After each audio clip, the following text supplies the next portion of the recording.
From this to this. Grabe, halos kumpleto na yung mga gamit natin dito sa bahay. Kumbaga, ikaw na lang ang kulang sa akin. Aminin nyo, mas naging elegant at pangyayamanin yung bahay. At eto nga, nasa labas na naman po tayo. Hindi na nagpahingang atin nyo, kaya natutulog na sa sasakyan. Nako, kung alam nyo lang, gusto ko na talagang matapos yung bahay. Kaya naman, dali-dali ako pumunta dito sa RJK Betty's Furniture. Kasi naloka ako sa nanay ko kasi nagustuhan niya yung mga unang bili ko na sofa doon sa bahay. Kaya wala akong choice kundi ipadala yung mga furniture sa old house. Actually, 1 week na din yung nakalipas simula nung nagpagawa ko sa kanila. At sabi ko sa kanila, pupunta talaga ako sa showroom nila para makasiguradong legit at maganda yung quality dito. At talagang nagpakitang gilas yung mga owner. Opo, natapos nila agad yung pinagawa kong dining set. Ito yung pinakostom ko na upuan para sa mga bisita. Yung pinili ko na fabric, yung hindi talaga dumihin. Nag-request nga ako na papamarble ko pala yung table. At talagang nabilib ako kay kuya kasi mano-mano niyang ginagawa. O, diba? Sana all may ganyang talent. Tapos pati yung sofa ko malapit na ring matapos. Hindi nga ako na-orye, pinagluto pa pala nila ako. Nangako pa naman ako sa sarili ko na magda-diet na ako. Sinong hindi matatakam kung puro seafood ang ulam? Literal na sakit batok talaga to mamaya.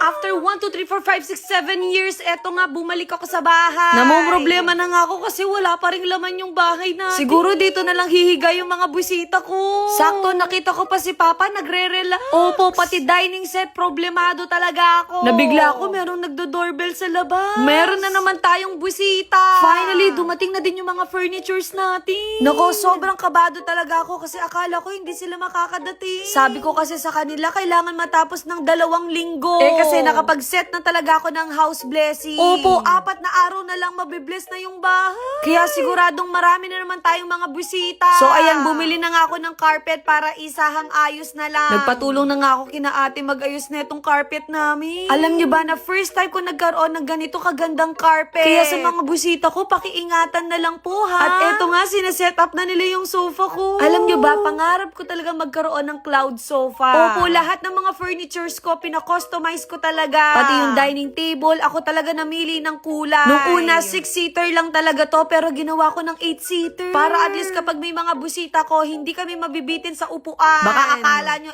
tinitipid ko kayo, no? So, eto nga, mag-unwrap na tayo ng mga sofa. Eto nga yung pinagawa ko na accent chair. Nirequest ko din na bilog yung pillow natin para makapaglaro ng volleyball. I mean, para mas maging aesthetic yung chair natin. So, eto naman yung pinagawa ko na center table. Opo, kahit yung lamesa natin, marble din. Grabe, ang galing talaga nila kasi mano-mano din nilang pinaint to. At eto na nga yung pinaka-exciting po. Alam nyo, masyado nilang ginalingan kasi mas pinakloud pa nila yung sofa ko. Na kahit rush to, sinigurado nilang nandun pa rin yung quality. Bakit kayo ganyan? Masyado nyo kong ini-spoil. At dahil dyan, bibigyan ko kayo ng 5 star. Umakyat nga din ako sa second floor kung maganda ba yung view. Grabe, sobrang ganda. Na para bang 17 Pro Max ang aking sofa. At dito ko na nakikita yung katas ng pinaghirapan natin. Isipin nyo, magkakaroon tayo ng ganito kagandang dining set. Literal na naiiyak talaga ako ngayon, ate. Sa mga hindi nakakaalam, si Mama manicurista talaga siya. At sa sobrang bait ng mga suki niya, inaaya kami sa mga house blessing nila. Tapos lahat sila nakasasakyan, kami naka-tricycle lang noon. Tapos ngayon may experience na namin mag-house blessing. Bago pa ako makapagdrama ng tuluyan, dumating na nga yung mga binili ko na pagkain. Syempre, hindi pwedeng magutom yung mga busita ko, no? Sakto, dumating na din si Kuya JP. Nagpatulong talaga ako sa kanya mag-decor ng bahay. Ganito pala kapag may kaibigan kang interior designer. Kasi kung ako yung magde-decor ng bahay, baka i-bash nyo lang ako. Kinakabahan nga ako sa mga binili kong charger plates, baka hindi bumaga. Pero sabi ni Kuya, maganda daw yung mga pinili ko.